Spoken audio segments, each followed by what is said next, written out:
WKGF presents The Witching Hour with Max Thorne.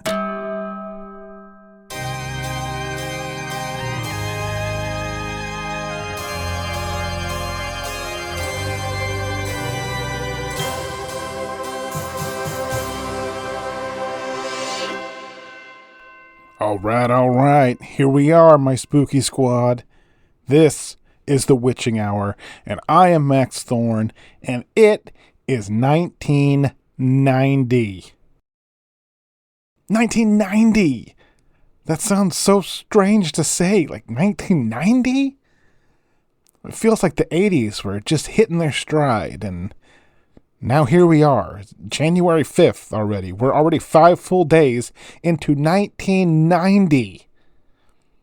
I'm sure people will argue for a long time about what really defined this past decade, but all we know is how it felt to live through it. It felt fast and awesome, and it felt confident, if that makes sense. Sometimes for good reason, sometimes for, just because confidence was easier than admitting we didn't know what the hell we were doing. We watched things happen on television that reminded us that the world was bigger than our living rooms and our neighborhoods and our cities and our states and even our country. Sometimes it was inspiring and sometimes it was terrifying. We saw space shuttles go up and one come down in flames, and we saw a wall we thought would always be there collapse. We saw a baby girl trapped in a well, and we saw it all on television. We listened to a lot of music that told us everything was gonna be okay, and if it wasn't okay yet, maybe it would be by the end of the song.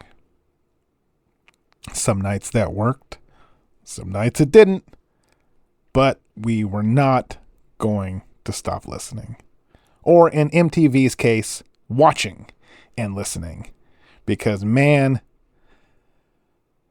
the 80s gave us rock and roll, man, and music videos. And it's the most perfect marriage of anything I've ever seen. And no matter what happens in the 90s, I don't think anything will ever top music videos and music video television. Oh, and the movies. The movies that showed us futures full of flying cars and machines that looked like humans and self-lacing shoes. Belief that things were moving somewhere and that effort really matters. Belief that tomorrow was going to look different than today. Whether that belief was always earned, who knows? And honestly, who cares? So here we are now, standing in the entryway to something brand new. No instructions, no title card, no cliff notes, no promises, just a blank decade waiting to be filled in. I have no idea what the 90s are going to bring. I don't know what we'll keep from the 80s and what we'll be embarrassed of. Certainly not my hair. That's never going to go away, right? But here's something else I don't know. Whatever comes next is going to sound different, it's going to look different, and it's going to feel different. And that's okay. If we moved on from disco that would never die, we're capable of anything. As long as we keep the rock and roll. So tonight, here on The Witching Hour, we are closing the book on the 1980s, the decade that gave me my career, and the decade that gave me something even more special. It gave me you. I've spent a lot of nights in this chair over the last few years. Most of them were fun. Some of them were strange. And at least one of them was life-changing in its brutality. We've sat through stories that didn't have endings. We listened when people were scared or confused, grieving, or trying to explain something that simply cannot ever be explained. But one thing every one of those nights has in common was always you. You and I together. And I never could have done any of this without you. So whatever the 80s ends up being remembered for, the thing I will remember it most as were the nights we all showed up, when things were heavy, when the answers didn't come, or sometimes even worse, when the answers did come, and the world felt as see-through as old people's underpants. That's just an assumption on my part. The important thing is that you all stayed. You listened, you called in, and that meant we weren't alone. And that is pretty damn important to me. So wherever you're listening from right now, thank you for being a part of this. This is the Witching Hour, and it is 1990. Tessa, how was your New Year's Eve?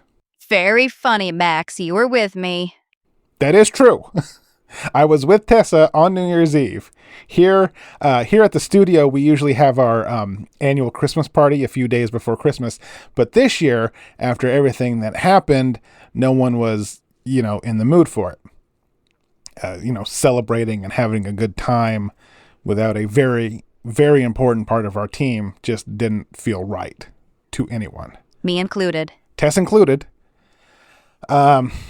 I got invited to some friends' parties and stuff, but, I just wasn't really in the mood. So for New Year's Eve, I was honestly just planning on staying home and watching Jan Can Cook until about 11, then switch over to Dick Clark. But on New Year's Eve, a reporter who works at this station named Nora, she called me at home and she told me she was having a little get together at her house. Nothing big, nothing fancy, just so no one would have to ring in the new decade alone. And I said, sure. Then she told me to call Tess and make her come too, which I did. And that is how Tess and I ended up spending New Year's Eve together. And we had a good time. He's being nice. That was the night I discovered Bartles and James, and apparently my very low tolerance to alcohol. I was not going to mention that. I appreciate that. But I will not be touching wine coolers for the rest of my life. Max had to carry me to his car and take me home and put me to bed, but he was a perfect gentleman. Don't laugh. That's a big deal these days, and I appreciate it. And I appreciate you, Tessa Marlowe. Should we move on to the big news? It is definitely big news time. Okay, the big news. Actually, two big newses. The first, last week, I saw something that is part mystifying and part horrifying. And just when I thought I'd seen it all, this comes along. And honestly, what I saw was the reason I was going to stick with Jan Can Cook for my New Year's Eve celebration, because, man, it really shook me. What is it, you ask? Well, you'll have to wait till the end of the show when I play my official Max Thorne investigation segment. And this one is not played for cheap laughs. This one is the real deal. But that's later. Right now, we've got a major story on our hands, and it's not great. In fact, it's bad. But it almost felt inevitable. On New Year's Eve, in Crystal Cove, Michigan, there was a murder of a high school senior named Macy Sallow. And if you recall, I asked you guys to call in if there was a high school girl murdered at any party because of the caller we had a few months back that called herself Carrie White. Well, it happened. I wish like hell it didn't happen, but it did. And I know hundreds of people are murdered every day, but according to you, listeners, this one was different. My answering machine tape was full with callers to tell me about what happened, and everything seems very off, which makes this very intriguing to me. So I'm going to play you a few clips from that tape, and then I'll be right back. Here we go. My friend Macy was killed on New Year's Eve. She was stabbed to death, like in some horror movie. The whole night felt weird, like I knew something bad was going to happen. And then when we saw her body, it felt like deja vu. Like I'd seen it before. People told me about the show and I had to call. I didn't see the killer, but every night I've had this dream where I did see the killer, and they're wearing like this mask. It looks like a cheap plastic one painted like a jack-o'-lantern, but not shaped like a pumpkin. It's almost shaped like a guitar pick. And that mask, I've never seen it before. It's never been in a movie or a TV show or anything like that. But it is so real to me. And I remember the night, and I didn't see anything. But these dreams I'm having have convinced me that I did see something, and I am freaking out. Hey Max, it happened. Like, I always listen to your show. And it happened. There was a girl at my school that was murdered at her own, like, New Year's Eve party. And we were all there, and we didn't see anything, but we all have this strange feeling like something is very wrong about it. But we can't put, like, our finger on it, but something's not right. Something about it's not right. It was New Year's Eve, so everyone was checking their watches a lot, and the clock, and here's the thing, like, I remember looking at my watch 3 times in the span of about 10 minutes, because it was gearing up for midnight, and I had my eye on this girl, and I swear I saw it the same time twice, and the third time, I swear the time was 2 minutes earlier. So something's not right with the time. I know time passed. Like, I know it did. And I just kind of thought it was weird at the time, but I didn't think anything of it until Macy's body was found.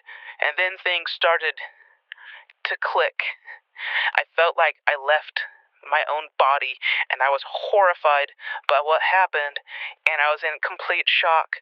But some part of me kept saying, like, this isn't right, and I couldn't shake the feeling, and I couldn't, like, figure out what wasn't right, And then I remembered your show, and that caller who said this was gonna happen. Max, I'm a long-time listener of the show, man. You've been on my radio since I was in junior high, and I heard that call, man, that call with that Carrie White girl, and I didn't, recognize her voice or anything, and I didn't have a reason to, really care, and I remember the earthquake, and thought things were getting, serious, but I never thought, it would involve me. I was at this party on New Year's Eve, man, and a girl was murdered, and nothing about it is adding up. It was New Year's Eve, and it was supposed to be a fun night. But I swear, it felt like the clock was going backwards. I checked my watch around 11:30, thinking that we only have 30 minutes until the ball drops. Then 10 minutes later, and it's back to being 11:30 again. I swear, I would have asked people about it, but right after, I heard all the screams, then all hell broke loose. I was at the party. Macy's house is on the corner, and I swear, earlier in the night, I saw a car turn onto our street. But it was driving in reverse, like it was being rewound. That's crazy, right? Like, is this an elaborate hoax? Tessa says no. And my gut says no. So in the next weeks, I will be heading out to Crystal Cove and see what I can find.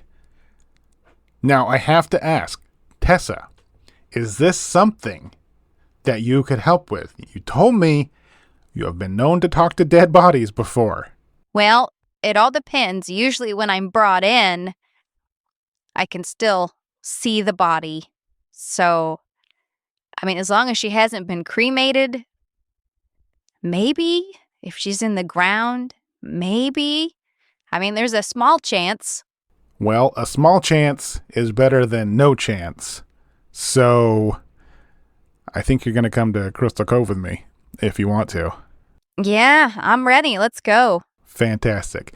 We are going to see what Tessa can do. We're going to see what I can do. We're going to see what we can do together to figure out what is going on. Because that is crazy. And her earthquake prediction... Oh, man. Crazy. Crazy, crazy, crazy. All right. Man, I still cannot believe it's 1990. I can't believe it. I was watching something on TV the other day. It's called The Richard Bay Show. It's like a talk show, but the exact opposite of a talk show. People come out and they like fight each other. And it makes talk shows interesting to me because I honestly hate talk shows. I don't care what any of these people have to say. But the Richard Bay Show, if that's in your area, oh man, if that's the future of television in the 90s, then you can sign me up because it was awesome. Anyway, okay, 1990. It's going to take me a while to get used to, guys. All right, despite the new decade, we still have a show to do. And despite what happened on my investigation, I have to pretend that everything's fine for a while. Okay, so let's hit the phone lines. Let's go to Tyler from across the pond. Tyler, you were on the air with Max Thorne and the Witching Hour. Hi, Max. Happy New Year. Happy New Year, Tyler. What you got? Yeah, so something weird happened to me a few weeks ago, and it's not scary, but... It's okay. Tell us what happened. So there was this carnival in town. Not a big one. One of those ones that set up for a week and then vanish. Travelling kind, you know? Yeah, for sure. So, I mean, the carnival looked fun enough. There were rides and games, so I went to check it out. How old are you, Tyler? I'm 17, senior in high school. Right on. I like your voice. You sound like a Beatle. Anyway, go on. Me and my friends, we buy some tickets and go into the funhouse. And it's so dumb. There are these spinning rooms and mirrors that make you look ridiculous. You know the drill. So we're all having a fun time looking at the mirrors and how they're stretching us out or making our heads huge and our legs tiny. And it's all fun and games until I walk up to one mirror and it's just me. Same height, same body, same, proportions, except the birthmark on my face was gone. You have a mark on your face? Yeah, a big one. But in this one mirror it was just not there. Everything else was right. But that's how I knew it wasn't just another trick mirror. It didn't make... Everything was normal, but it just took that one thing away. And I kind of froze. My friends were yelling at me to keep moving, So I stepped away. But then I stepped back real fast, just to have a look. And there was still no birthmark. Then I moved on to the other mirrors, and it was back again. So how did that make you feel? Honestly, calm. Which is weird because I've had this damn mark my whole life. I've heard all the jokes, I've seen all the looks. 17 years with half your face dark maroon. You're gonna hear it all. I've never really accepted it, and honestly, I usually avoided mirrors and photographs and stuff like that. And when I saw myself without it, for the first time in my life, it was like, that's who I thought I was supposed to be. That one reflection could have been me if not for that one microscopic mishap when my mum was pregnant. No. Don't say mishap. That's not what it is at all. I know. But you know what I'm saying, right? Anyway, the carnival was there all week, and I went back the next night. This time alone. Same mirror, same thing. Every time I stood in front of it, I felt right. Like my face finally matched how I thought I should have been. I went through several times. Sometimes I could stand and stare for a long time. Other times I was pushed through by the crowd, rightly so. But I was there every day. And on the last night, after closing, I snuck in. And I brought a hammer. I know how that sounds. I just thought, maybe if I broke it, I could take a piece, keep it, hang it up in my room or something.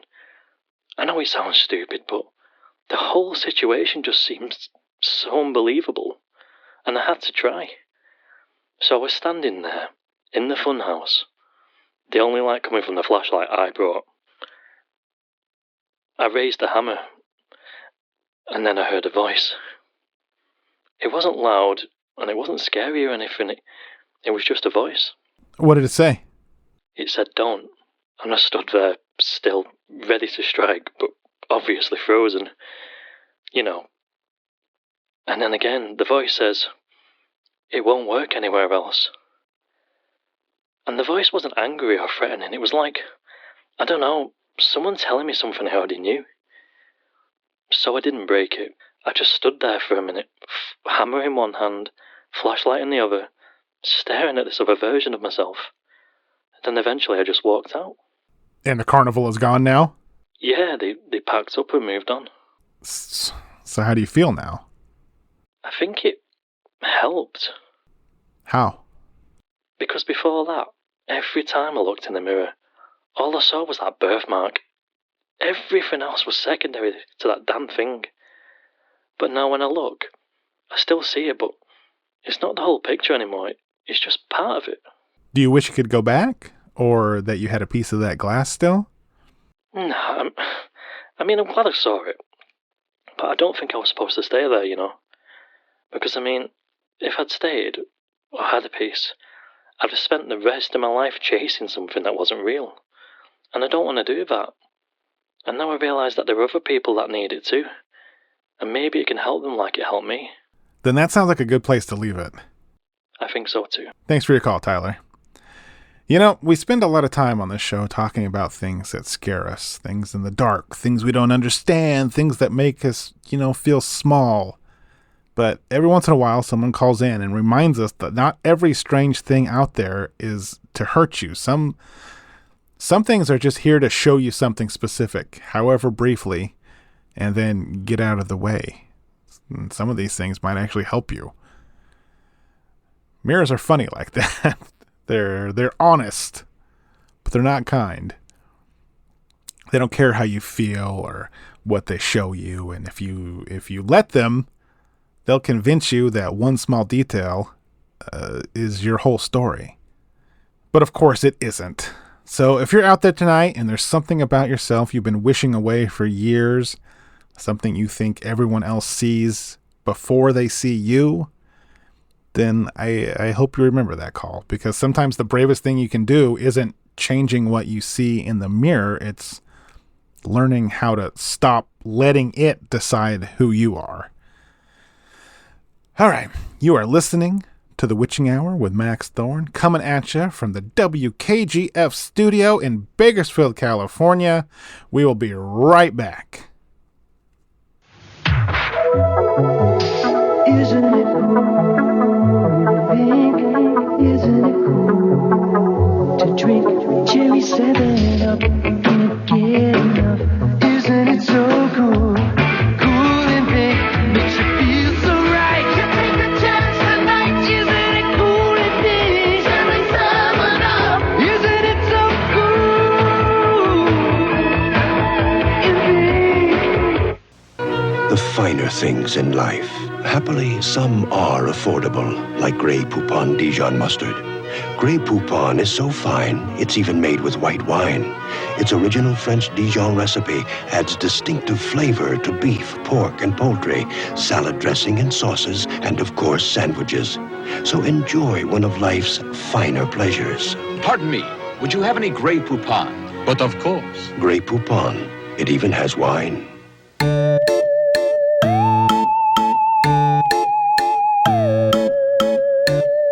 All right, we are back. Let's keep this party rolling. 1990. It's 1990.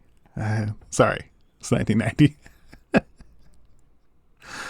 Oh, man. Okay, let's go to Clark. Clark from Milwaukee. You're on the air with Max Thorne in the Witching Hour. Hi, Max. Thanks for taking my call.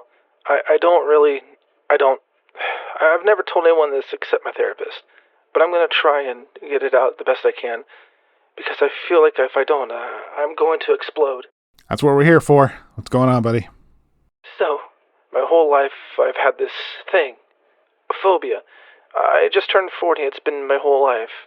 I'm terrified of basements, cellars, honestly, anything below street level. And it's not like, oh, I don't like the dark, or I'm claustrophobic, because it's not that.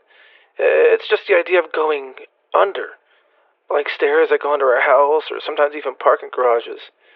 I mean, it's kind of embarrassing to say I don't like them, but it's really embarrassing to admit how bad it is. I've quit jobs because storage rooms were downstairs. How long has it been that severe? Always. My earliest memory of it, I was a kid at my grandparents' house.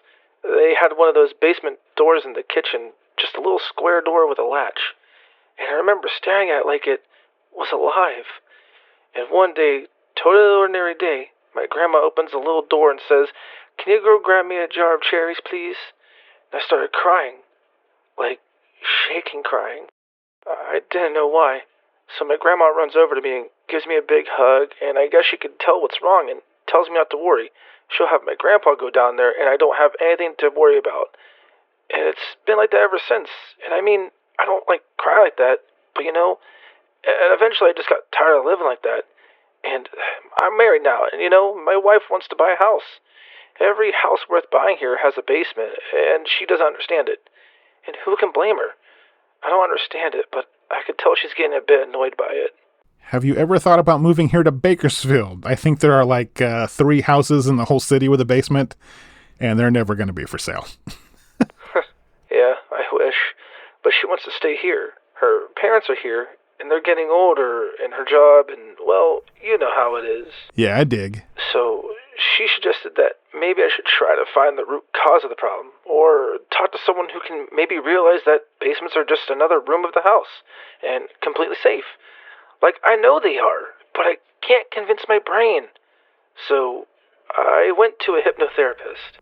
Oh, wow. Yeah, and listen, man, I know how that sounds. I'm not a crystals and moon phase guy. I'm just a normal guy, but I was getting desperate. I just wanted my brain to stop and doing what it does.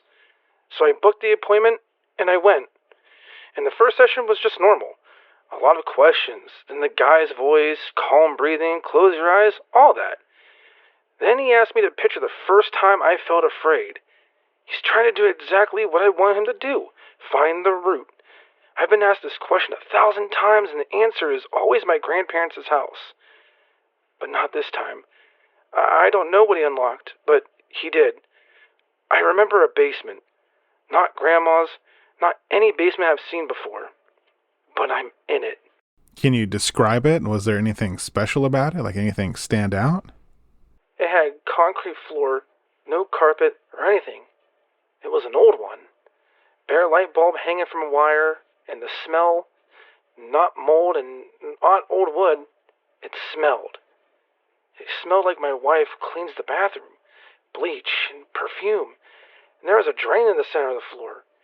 And I remember thinking, and this is the part that makes me almost feel sick, I remember thinking like, God, it's all here.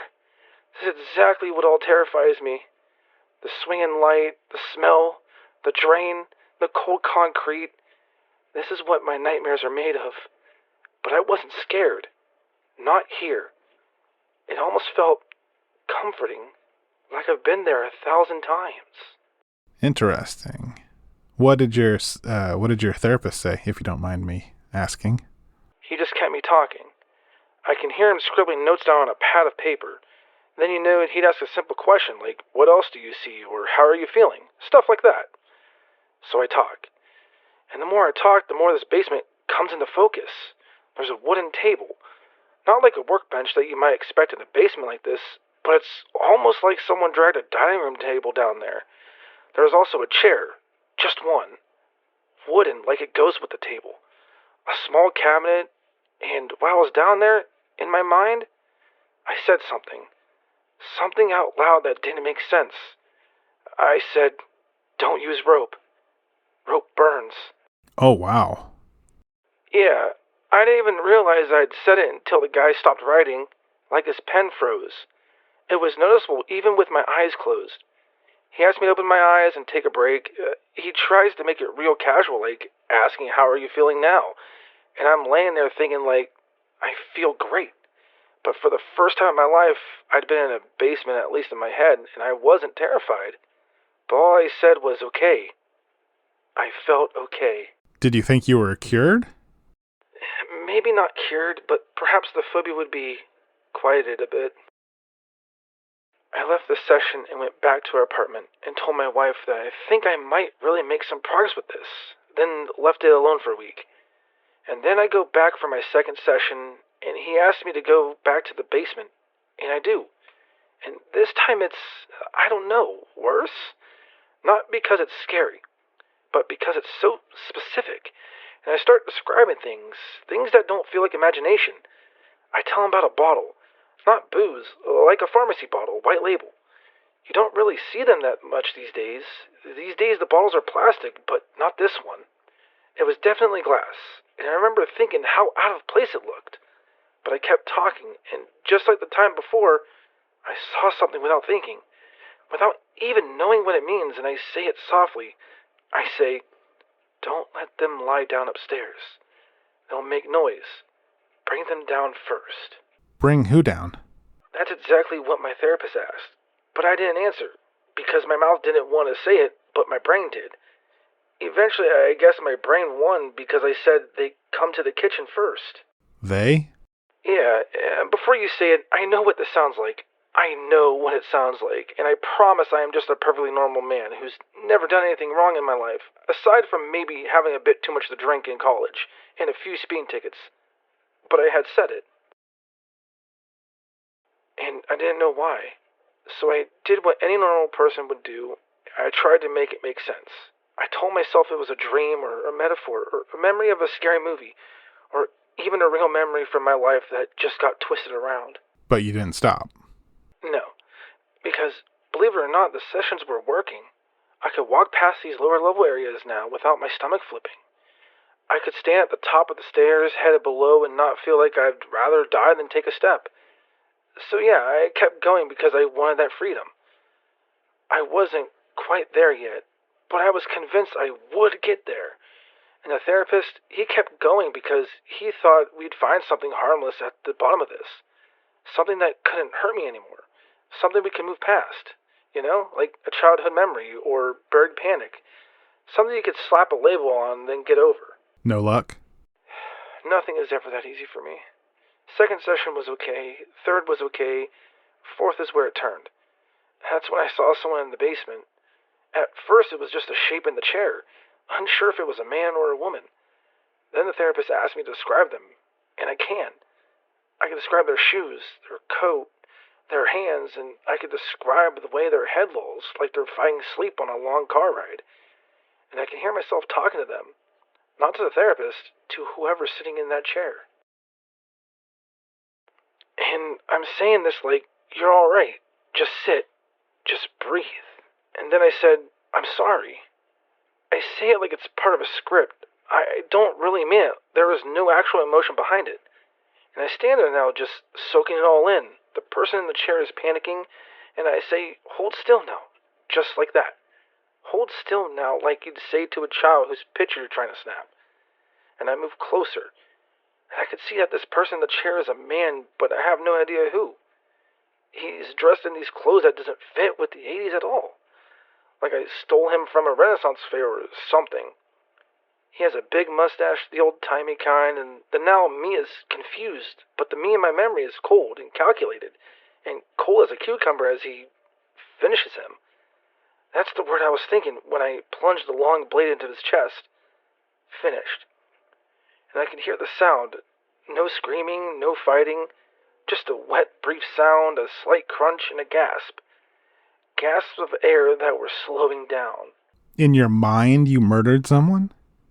In my mind, I murdered dozens of people. I was good at it. I had it down to an art, but I know they're not my memories. I'm positive of that. I'm only 40, and the me in the visions was around the same age. I don't go sleepwalking at night and take people to my weird kill basement. I live with my wife, and this is something she would notice. So I know it's not me. Not really me, but maybe they're me. Previously, and I hate myself for even thinking about that because I know how stupid it sounds. But I don't know what else. I don't watch scary movies. I don't even read history books or biographies. I have no World Book encyclopedia, so there's nothing I could have seen or read that bled into my consciousness. In fact, I've never had any interest in murder mystery shows or those news shows on Friday nights. Nothing. So where the hell did this come from? I had to figure it out. When your mind gives you something impossible, you have to try and prove it wrong. What did you do? Research. I started in the local library. Microfilm. I'm not even a historian nor a detective, and I didn't even know what I was looking for. But I knew a few things. I knew the basement didn't look like now times, because there was nothing in there to suggest it was recent, and the clothes the man was wearing definitely not 1989. But one thing I remembered that had absolutely no relevance to the story was that I remembered the price of cigarettes. Not sure I'm following you on this one. You remembered the price of cigarettes? Yes, and I don't even smoke. But after the finishing, I found myself wanting a smoke. Not the now me, the dream me. And I remember the version of me remember a sign behind a counter. And I remember it being a good price, and I was going to clean up and walk down the street to pick up a pack. So random, but it was like a real memory. And I remember the price being $2 for a carton. Chesterfield. I never even heard of that brand, but 20 cents a pack? I may not know how much cigarettes cost today, but I could pretty much guarantee they were way more than that. So I started doing some digging. 20 cents a pack would have been around the 1940s, so that's where I started digging. And I found some articles. Not headlines, just small ones. People missing, a drifter, a waitress, a guy who worked at the fairgrounds, and it's always the same kind of language. Last seen, no leads, believed to have left town. Did you find anything that clicked? Not at first. It took a while, but I found one case in 1941, the Chicago area. A man missing who was last seen going into a boarding house after meeting someone, quote-unquote, respectable. They never found him, but here is what made my blood run cold. There was a picture of the man, and that was him. Max. It was the man from my vision. And I swear I had never seen this picture in my life. I would have less than zero interest in anything that happened before I was born. But remembering this, I was born in 1949. This man went missing in 1941. I couldn't continue looking. Seeing that was all I needed to see, I went home, didn't tell a soul. But my wife could tell something was wrong. I tried to play it off as work stress or even stress from the therapy. Then another week passed, and I returned for another session. And this is the part where I need you to understand something. I'm not calling you and telling you all this because I'm scared of some possible past life. I'm calling because something happened to me about that. What happened? My phobia disappeared. Completely. 100% like it never happened. Like someone flipped a switch from scared to perfectly normal. And I could just feel it. It's like taking off a heavy winter coat. I went home and told my wife, let's go look at houses. And we did. She was so happy for me. And the first house we see, there's a basement door in the kitchen, and just like my grandparents'. And I reach out and open the door. No hesitation, no nausea, no shaking, not even crying. I just open it and I step down. And my wife starts freaking out, saying that I'm a whole new man and how proud of me she was that I was cured. But I didn't feel cured, Max. I felt unlocked. Like the fear had been hiding things, keeping me safe. The hypnosis didn't heal it. It picked the lock. And now all I feel is clarity, and that's what scares me. I'm at peace, and when I close my eyes, I don't see scary basements and scary cellars. I see steps. I see steps leading to fulfillment. I see the way people talk to you before they find out the brutal truth. And I see the exact moment they stop being a person and become finished. Have you hurt anyone, Clark? No. Listen to me. No. I haven't done anything. I'm still me. But I can feel the other thing. Not like a demon or a voice telling me to do something bad. It's more like muscle memory. Like riding a bike you haven't ridden since you were a child. Your body remembers before you do. Why are you telling us all this? Because I think if I say it out loud, if I put it somewhere outside my head, maybe it could stay there. And you're the guy, Max. You've faced monsters before. You faced at least one killer, and you've come out on top. And I just needed to put this out there and hope that it works, that I can move on. But if I can't, if something awful happens to me, if I turn into something I don't want to be, then I know you'll be there. You'll be there to make it right. And I have full confidence in you, Max. I'm going to need you to stop right there. I hear what you're doing, and I understand it to a point, but I can't accept that from you. I haven't beaten monsters. I've listened to people who are afraid of becoming one, and I've talked to survivors of monsters, and I've been used by a monster. None of those things are the same as beating them. You don't get to hand this off to me. You don't get to make me be the thing that decides who you are. If you're going to be a good person, and I want to make this perfectly clear here, that won't be caused by you saying your name on the radio. It won't be because I heard you and because you think I'll make it right. It'll be because tomorrow morning, when no one's watching and no one's listening, you choose not to do something you apparently think you are now capable of doing. And then you make that same choice again the next day, and the day after that, and the day after that, and that's it. That's the whole thing. If you ever feel like you can't make the choice anymore, if it starts to feel inevitable, you don't call a goddamn radio show. You call someone who can physically stop you. You call someone with degrees, not someone with a warrant t-shirt on like I have. Someone who could properly talk you down from the ledge or put some distance between you and the darkness. And that's not a weakness, dude. That's a responsibility. I won't carry this for you. And I'm sorry if that sounds harsh, but I've been through a lot these past couple of months, and I don't deserve to have something else dumped on me. Did you even think of the consequences of calling and saying this would be? What if someone recognizes your voice, your name, where you live? You risk alienating the people that love you, and you don't deserve that. You said it yourself. You're a good guy. Don't let some dreams convince you otherwise. You're better than that.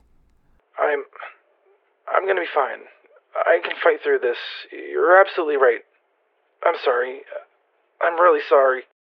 It's okay, man. Just think things through and realize that you are in charge of your actions, not some vision and not some hypnotherapist. Thank you. Okay. We are starting 1990 off with a bang. Sorry I got so heated there, but man. Okay. This is it, guys. Wait till you see what I have in store for you after the commercial break. It is literally the second most horrifying thing I've ever seen in my life. I hope it translates well in radio, because I'm still not over it. And I probably never will be over it. Okay. Last break. We'll be right back. Between my schoolwork and this job parking cars, I really have a full day. That's why I love a Milky Way. Take my mind off work, make plans for the game later. It's great. You get the goodness of a quarter cup of milk in every bar. There's milk, natural cane and corn sugars, and thick, thick chocolate in a Milky Way bar. Milky Way, it really helps me out. A Milky Way a day helps you work, rest, and play. Hello. Ed's advertising book says when we sponsor sports, our ads will be better if we talk the language of the fan. So I will try to do that. Run down to the store for a 4-pack of Ed's new Bartles & James Premium Red Cooler. It is not only a big hit, but when you buy Bartles & James, you cannot make an error. Well, while I realize these technical terms may be confusing to people who don't know baseball, I hope this makes sense to the fan. Thank you for your support.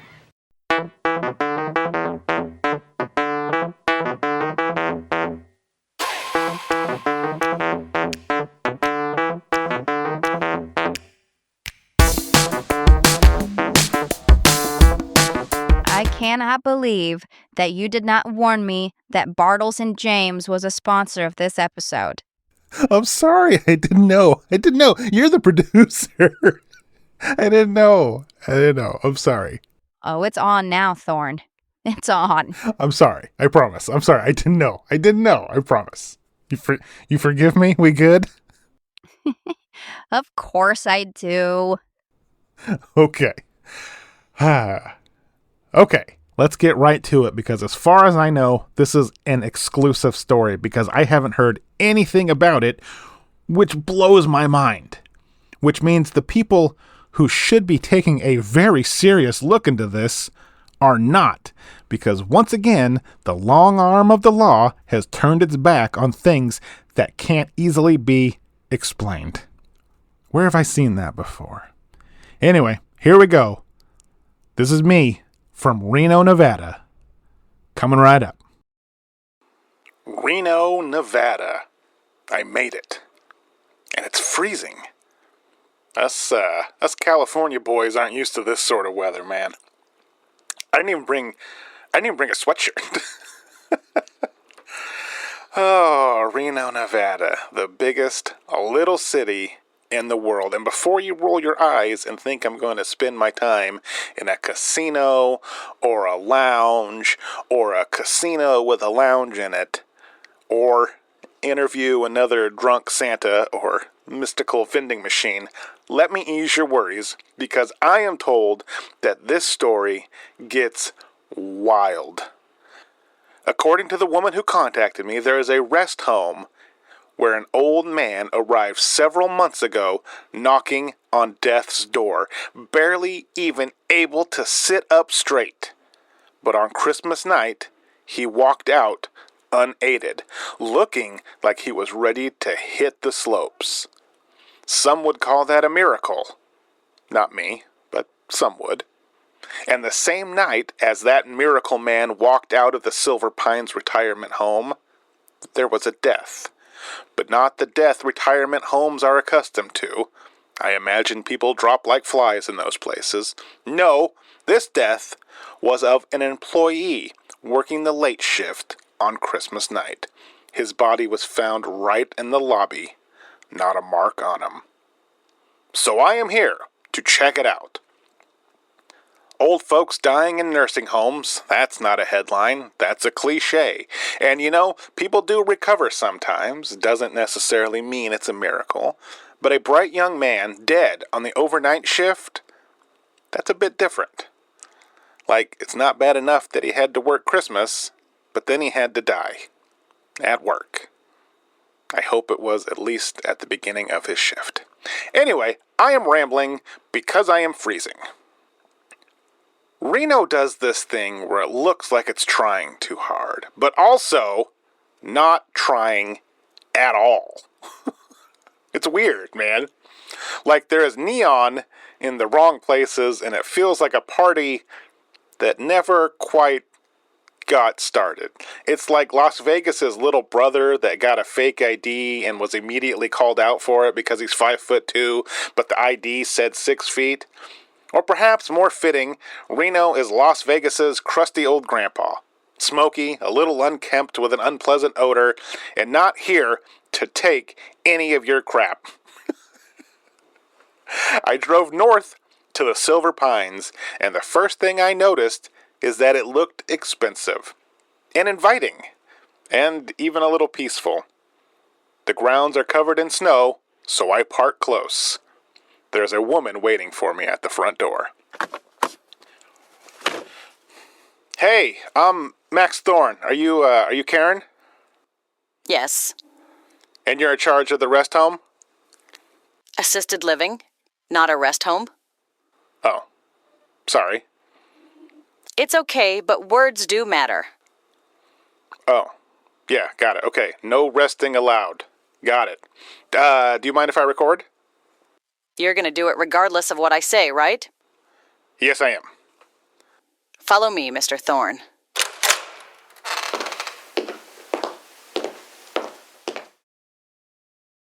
That was Karen Watson, mid-40s, shoulder-length dirty blonde hair, and a smile that says, I don't smile. I heard that. Oh, I'm sorry. But hey, I promise you don't have anything to worry about with me. Whatever is going on here, no matter how unbelievable it must be to get me involved, this is my job, and I am in the believing business, Mrs. Watson. Ms. And good. I'm here because one of your overnight employees died Christmas night under what I'm gonna assume are suspicious circumstances, and that's my job. I'm so happy that your job is tragedies, Mr. Thorne.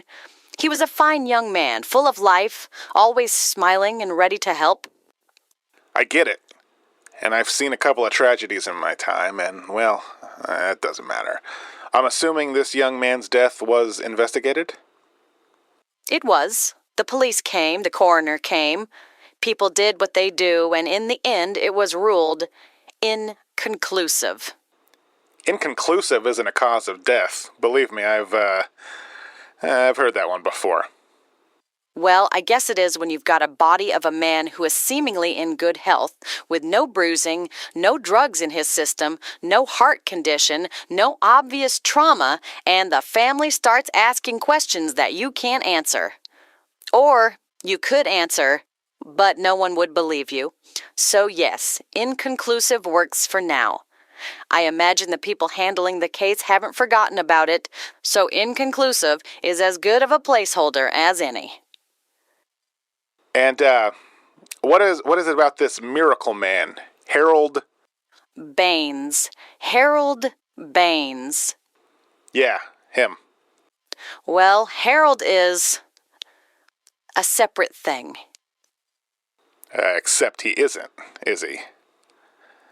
Does your mother know your hair looks like that? Changing the subject won't make me or my hair go away, ma'am. You think the employee's death and Harold's disappearance are linked, and I want to know why you think that, and how. Fine. You want the truth? Nobody comes to Reno for fun, ma'am. The truth is, before everything happened, people were talking. You know, staff, residents, even other families.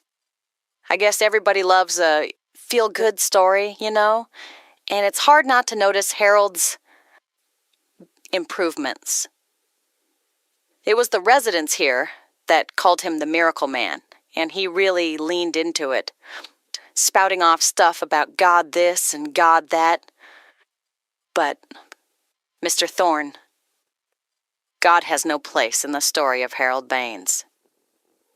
Honestly, if I could just make this go away, take that inconclusive report and claim a miracle, I would. I just want it to go away.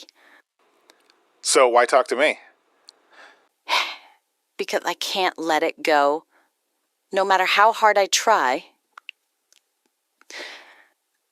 there may have been a miracle here, but not the kind of miracle people talk about. What's the opposite of a miracle? Just ordinary, I guess, or are we talking about much worse? Much worse. Then curse? Catastrophe? I don't know. Bad miracle? I don't know, but what aren't you telling me? I'm here for a reason, and it's not the weather. Yeah, you are. And I want you to know this isn't the sort of stuff I believe in, and I'm not someone who listens to your little show or anything like that, so don't get the wrong idea. But I heard what happened. I mean, who didn't, right? And I kind of feel like I'm being faced with an impossible situation, and I don't know. I wish I never did it. I wish I just took the police report at face value and didn't go digging. Digging into what? Spill it, girl. This is what I do. I did something I shouldn't have done. Which is? I checked the tapes. What tapes? I didn't see any security cameras anywhere. Yeah, they're hidden. Not for anything weird. But we do have one at the front door, down every guest room hallway and common areas. It's for insurance. They're hidden because a lot of the guests are, let's say, leery of them.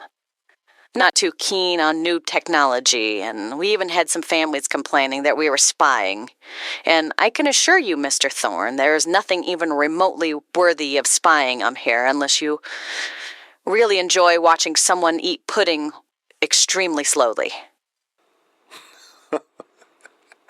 I don't want to watch pudding being eaten at all, regardless of the speed. But I do believe that was almost a joke. So thank you for that.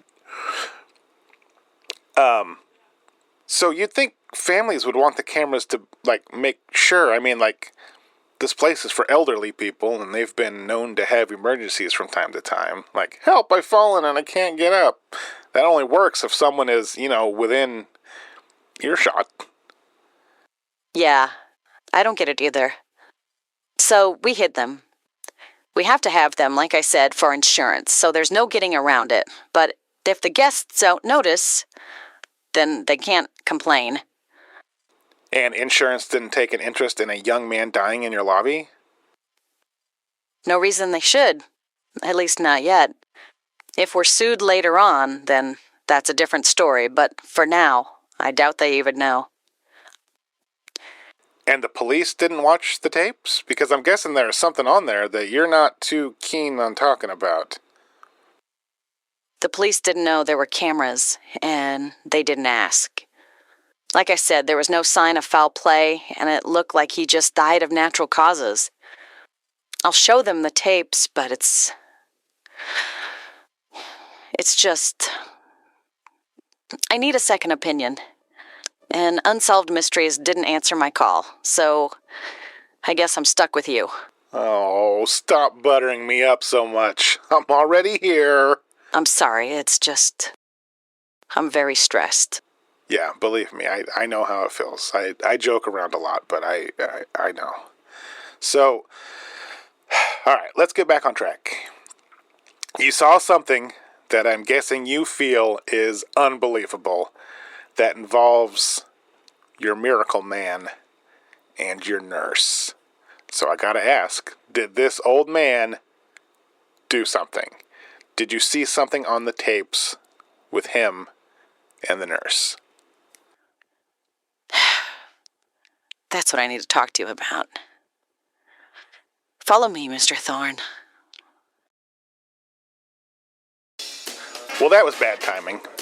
Karen was just taking me back to her office or wherever we were going when she was called away on an emergency. So now I'm here in the common area listening to a big band album with people a lot older than me. But that's okay. I am always down for a party. So I'll ask around here and see what I can find out. I know Karen told me these people were a little leery of modern technology, so I'll introduce myself first, then ask to record. Hopefully the next time you hear my voice, I will have someone willing to talk. So here we go. Hey, it worked. First up, we have Miss Delilah Delaney. She's going to tell us about Lucas the nurse. Go ahead, Miss Delaney. Lucas? He was so nice. I can't believe he's dead. He always had a big, friendly smile on his face. He had manners, unlike my second husband. Your second husband didn't have manners? I hope he's rotting. All right, well, fair enough.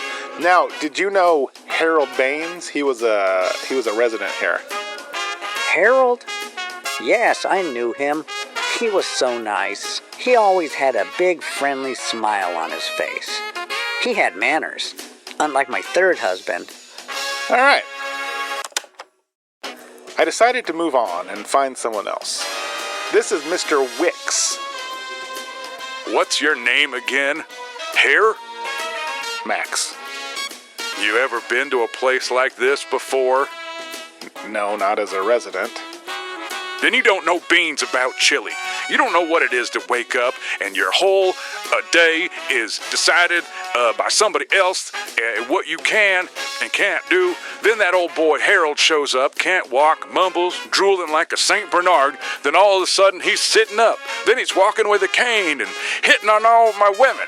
Then he starts walking without the cane, really showing off. Any idea how he improved so much? Nah, he was either faking or he was cheating. Cheating how? I don't know, Hare. Just cheating. Okay, got it. All right, this is another resident, Mrs. Klein. I saw him in the hallways at night. Harold? No, the nurse. He was a cutie pie. He was always so kind. Always called me ma'am. You know, young people don't do that much these days. No, he was a good boy. He didn't belong here. At least not yet. So, I have to admit, I'm not sure where this story is headed and why I needed to fly up to this frozen tundra of pick and save excess, but I had an obligation and I intend to follow through.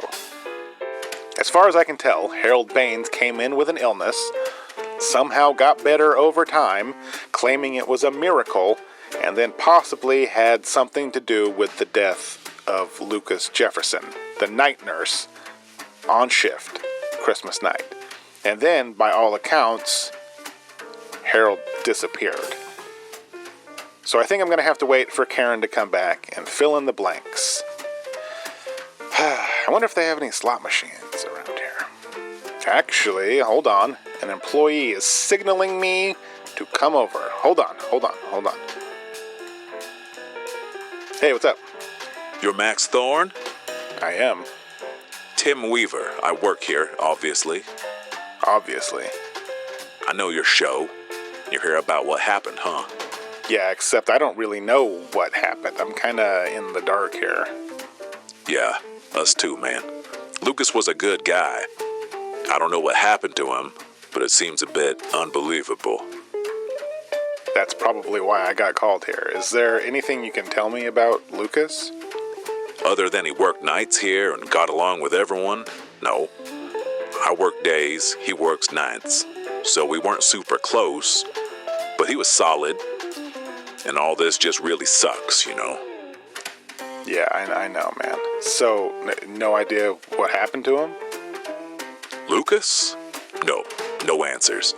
I mean, maybe it's just one of those things, you know? Yeah, maybe, but I get the feeling it's not. Are there any security cameras around here that could, maybe shine a light on what happened? Nah, we tried them out for a few months, but the guests threw a fit and now they're gone. Interesting.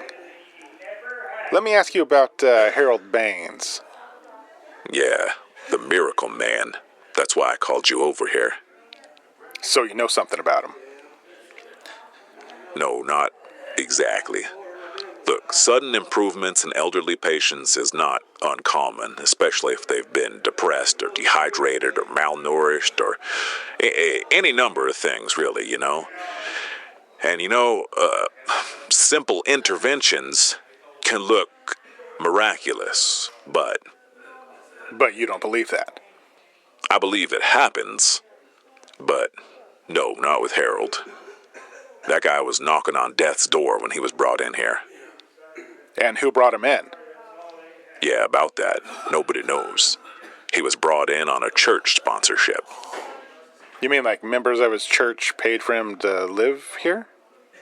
Yeah, that's the story, but his initial intake papers are missing, and nobody can find the supposed church he came from. Was someone digging for it? Like, apart from him getting better, was there any reason to look back?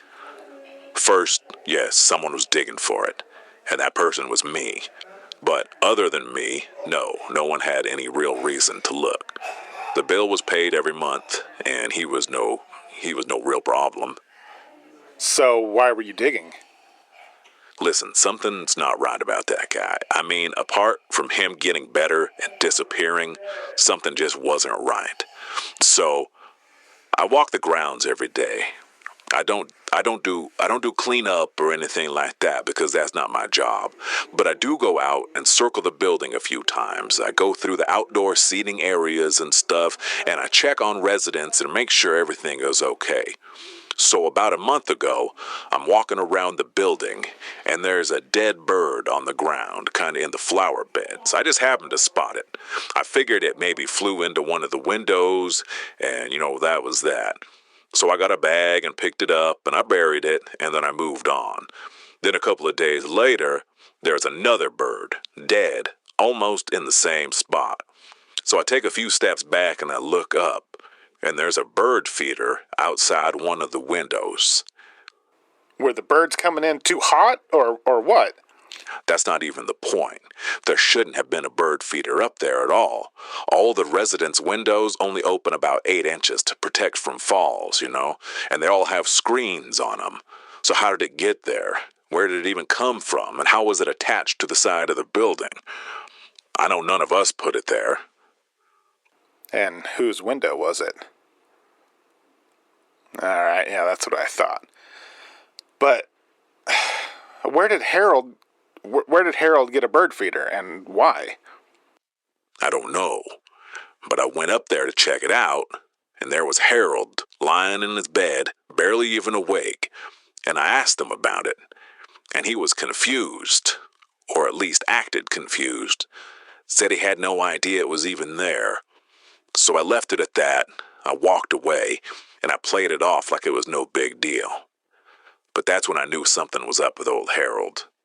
So that night, we usually wheel out all the really bad patients to the dining area to eat, with varying success, But that night, I made sure Harold went, because when he was gone, I went back to his room to look around. I opened his window, and sure enough, the screen was cut. Not ripped, but cut. A perfect little flap. I couldn't even get my head out the window to see the bird feeder, but at that point it didn't matter. I knew Harold put it there and lied to me. And you have no idea where he got it? None. And why were the birds dead? Exactly. Why were the birds dead? Unless old Harold snuck up on them while they were eating and grabbed them and killed them. What? Why would anyone do that? Man, I have no idea, and I don't want to know. That's serial killer shit right there. So, what did you do? I left the room exactly as I found it. I didn't want anyone to know I was there, especially that creep. But ever since then, I'd had my eye on him, and ever since I've had my eye on him, he's been getting better and better. Were there any more dead birds? 2 more. Then the bird feeder was gone, never to be seen again. Wow. Okay, so this went This went somewhere I wasn't expecting it to. Do you think he was faking it? I don't know, man. Not faking it exactly. I mean, we take vitals and everything, and he was definitely worse off when he got here than the last couple of weeks. So maybe not faking, but milking it, maybe? For what reason? I don't know. Because he's some sick serial killer who probably needed some help, or I don't know. This is all just me guessing, but that dude is no good, and now he's gone without a trace. And Lucas Jefferson is dead on the same night. And Lucas is dead on the same night, exactly. So, in the message that was left on my answering machine at the station, I was told that several healthier people here had died recently. These were patients that, seemed fine, then just went to sleep one night and never woke up. Yeah, but that's nothing to call you in on, In a facility like this, deaths kind of cluster like that. It's weird, but it's not out of the ordinary. It could be something as innocent as, like a season change, like the temperature drops and germs spread, and unfortunately, elderly die. It's coincidence, but remember, they're here for a reason, and it does happen. Yeah, but I'm wondering why it was mentioned to me in the first place, especially before I even agreed to come down. Unless it was used as, bait, or unless you think... See, I don't know. My brain is telling me that, yes, I worked at what basically amounts to death's waiting room, and people are gonna die here. But then my heart keeps telling me that maybe Harold is involved, but in that case, I think my brain wins. There is zero evidence that anyone was involved in the deaths. Literally none. Zero. Doors locked from the inside, people tucked in their beds and just didn't wake up. There's absolutely nothing to suggest anything but the obvious. But I can't get over those damn birds. That shit ain't right. That shit ain't right.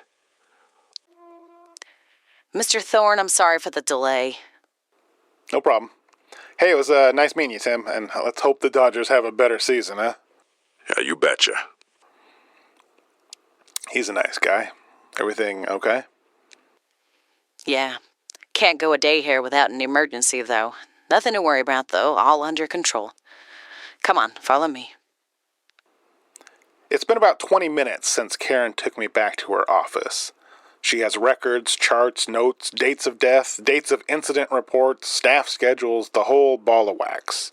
She wanted me to look at these before she proceeded, so I did. I started working on a timeline. I sat there and I wrote it out, and once you write it out, you can't unsee it. So, walk me through Harold's arrival. He came in late spring, non-ambulatory, required assistance, required feeding, everything. Who brought him in? A church sponsorship.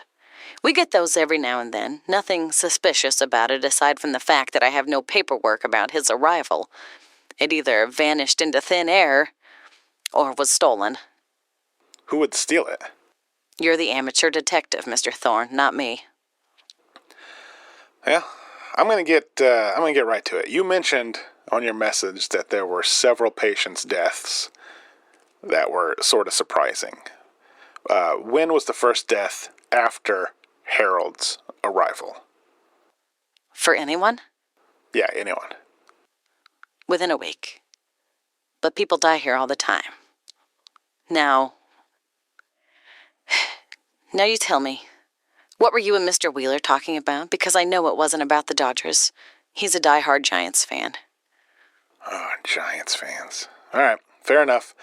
He was telling me about some dead birds outside of Harold's window. Yeah. He had a bird feeder up there, all the way up on the 3rd floor, that nobody knows where it came from and nobody knows where it went. Yes. Was that weird to you? Not so much at the time, but now, yes. What about now has made dead birds and a bird feeder weird? I'm going to show you. Do you think Harold was milking his illness, like maybe making it seem like he was worse off than he really was? Yes, that thought did cross my mind. If you're going to show me, then show me, man. The vagueness is killing me. No, you're right. I'm sorry. I'm just... Yeah, I get it. But I'm here to help, so let me help. You've got an old man possibly faking an illness who apparently likes to murder birds, and you've got a dead night nurse who died on Christmas, and now the bird killer is missing, and something is very, very wrong here, and we need to figure it out, and I'm here to help. No, you're absolutely right. I'm sorry. There's no problem. I'm going to show you something. And I want you to understand, I didn't want to see this. I don't understand. You'll see.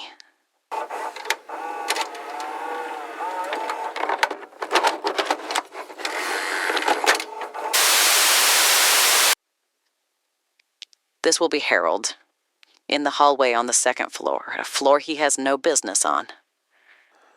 I'm going to keep recording, and I'll try my hand at narrating, okay? That's fine. This is from 2:13 a.m., December 20th, 1989. Harold has been here 4 weeks by this time and showed tremendous improvements. Not 100%, far from it, but improved. Just watch. He'll be coming into frame in just a second, using a cane. A little unsteady, but walking. The sound is slight, but I'll turn it up as much as I can. Okay, so that's him? Keep watching. The room he is going into belongs to Sally Clemens. What's he doing? Well, I think he's unlocking the door. How? I don't know. The door should have been locked. We do night checks every single night to make sure the doors are locked. Easy to get out of from the inside, but unless you have a pass key, which our staff does, you can't get in from the outside. That didn't look like he had a key. He didn't. Okay, look. He's in. Now I want you to pay attention to the crack under the door. That's kind of hard to see. Now it is, but give it a second. Oh, my God, what the hell is that? I don't know, Mr. Thorne. I don't know. Guys, there is a glowing light shining from under the door. It's not steady. It almost looks like there's a firework going off inside the room. Like the light spilling out into the dark hallway is pulsating. It's like bright to dim, bright to dim. What the hell is going on here? Nothing good, Mr. Thorne. Nothing good.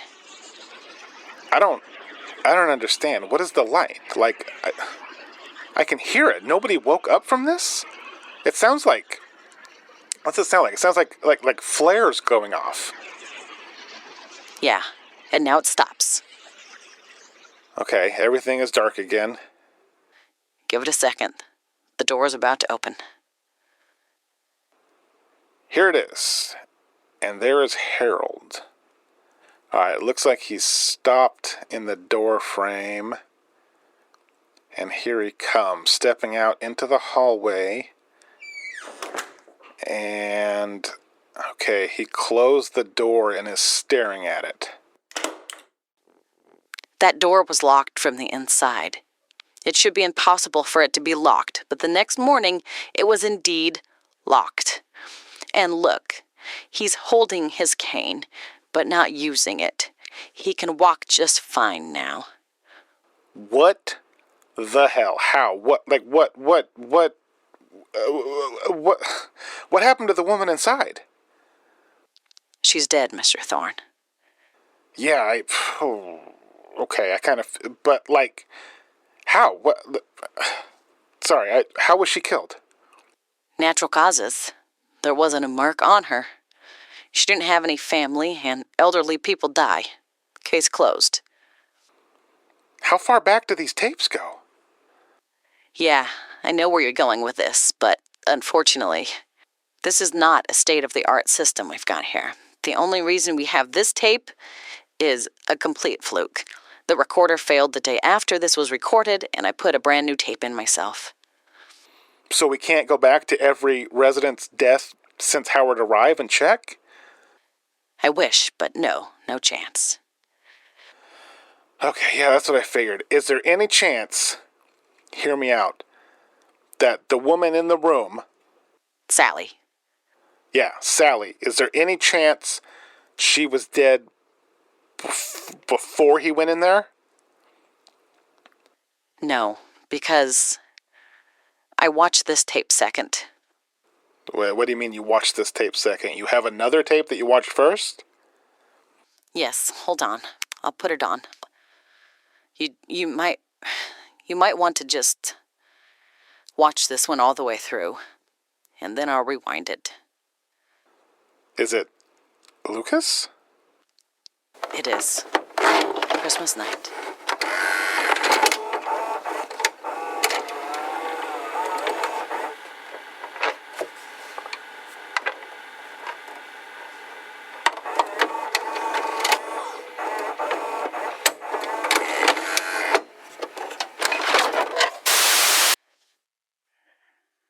That's Lucas at the desk. The rest you'll need to see for yourself. Mr. Baines, what are you doing up? Come on, let's get you back to bed. What are you doing up so late? It's the middle of the... What the What the indeed, Mr. Thorne? Holy... You see why I called you in?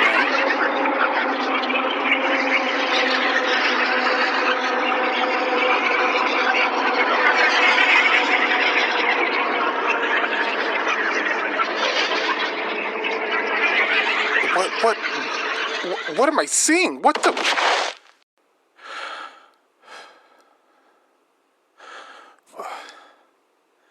I don't... Is he whistling?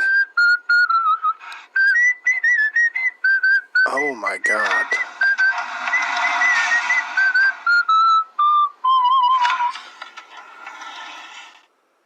Okay, what, hold on. Play it back. Hold on, we gotta play this back. Listeners, what I just saw is the second weirdest thing I have ever seen in my life. The tape begins with Lucas sitting at the front desk. He's in the bottom left corner of the screen. And from the top right, here comes Harold Baines, walking perfectly. A little slow, but perfectly. Lucas says something to him and stands to guide Harold back to his room. And then mid-sentence, Harold grabs Lucas's face, almost like he's going to kiss him, but he's not kissing anything. He is pulling something out of Lucas. You can hear the noise, but you can't see the lights. The light is coming from inside Harold's mouth. Lucas tried to take a step back, but Harold grabs him by his shirt like he's going to fight him and holds him steady, then places his mouth over Lucas's. The screen, oh my God, the screen glows bright. It's so bright, it's hard to make out what is happening. It's hard to make out, but it's not impossible. Harold Baines is sucking something out of Lucas. It looks like wind in the desert. You know, that wind that's so dirty you can see it? And then the glowing intensifies and it's pulsating.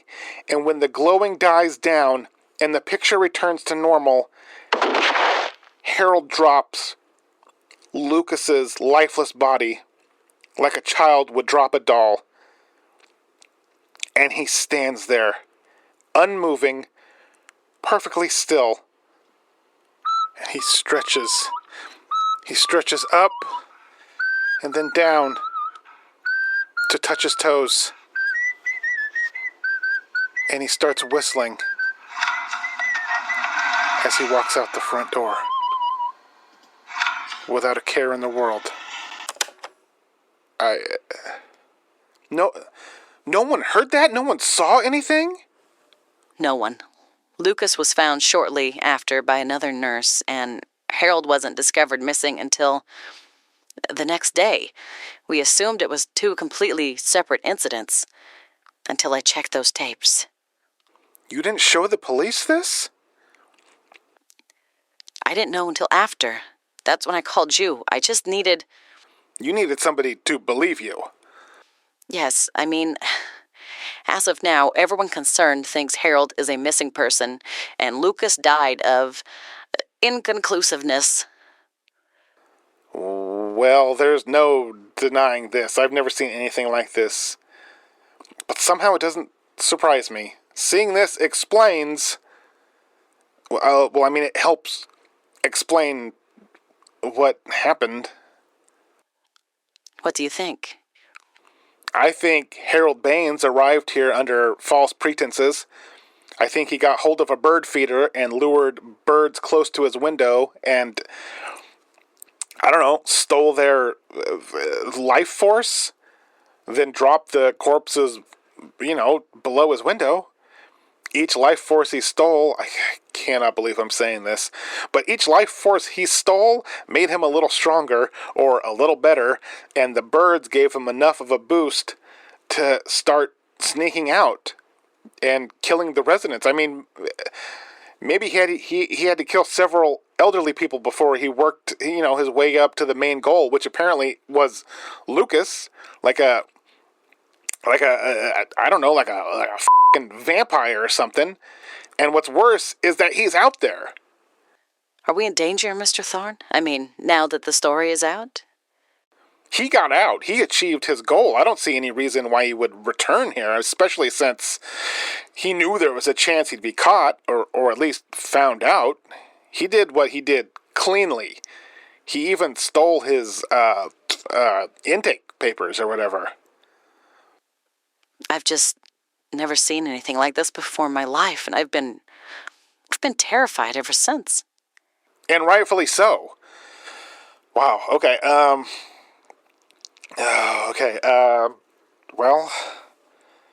don't worry about this. I will take care of this. This is what I do. I will take care of this. I have to admit, when what happened on your show, when I heard about it, I didn't believe it for a second. Not 1 second. I thought it was just a radio stunt. Despite everything escalating and what happened a few weeks ago, too. I don't know. Publicity stunt? I'm sorry, but yes. Not anymore. Yeah, well, seeing an old man steal the soul out of one of your employees will do that. What are you going to do? I'm going to take care of this for you. You don't have to do anything or worry about anything. This is my job. This is what I do. Thank you. You're welcome. I can't promise what will happen. It's okay. I need you to know that this was not your fault, though. I know. Karen, it was not your fault. Thank you. I will take care of this. And I did. I took the tapes to the police and explained what I think happened. It's up to them to investigate it. Or they can try to cover it up, just like they tried to cover up Grace, just like they tried to cover up Carl Langer. But that doesn't matter, because I know the truth, and now you know the truth. Harold Baines didn't get better. He took better. It wasn't a magical transformation. It wasn't Hollywood. It was incremental. He could only recover as much as the last person he drained, which is why he started where he started, frail, dying, and barely present. He stole from animals, then from people who were already failing, the only people he could overcome in his state. Little by little, over the course of 2 months. Then it was easy. With every death, he improved, until he was strong enough to take from someone young, someone full, someone who could let Harold live another life. Lucas Jefferson was not random. He was the goal. I left Reno with copies of dates, notes, and a name that wasn't a name anymore. Harold Baines. A man who arrived with no family, no visitors, no history that anyone could confirm, with just enough money to live out the rest of his life at the Shady Pines. Or so we thought. Harold Baines walked out with a full tank. Could experts explain it? No, of course not. They could explain pieces maybe, edges, but they couldn't explain the glow. They couldn't explain what I saw. They could only bury it, turn a blind eye, and hope it goes away. Because some things are beyond science, beyond plausibility. Some stories end with an arrest, some end with a confession. This one ends with a door closing and nobody noticing. If Harold is out there, and if what I saw means what I think it means, then he's not done. He's feeding, and it may never stop. He's learning how to do it somewhere quieter, somewhere where nobody looks at the tapes. But judging by the lack of news coverage on this story, I'm thinking he might not need to worry. Sometimes ignorance really is bliss. If you've got an elderly relative in a facility, go visit them. Not out of panic, not because of this story, but because loneliness is a kind of death that doesn't show up on charts. This is Max Thorne, reporting for WKGF Bakersfield. Guys and ghouls, things are getting very strange out there. All right, we are out of time though, but just know that was literally the second most unbelievable and traumatizing thing I have ever seen in my life. And that guy is still roaming free. I don't know how many times he's done this before, nor do I know his life cycle and when he will need to restart. So be on the lookout for anyone named Harold Baines. All right. Hope you're all having a great 1990 so far. And we will see you back here next time for another edition of The Witching Hour from coast to coast and beyond.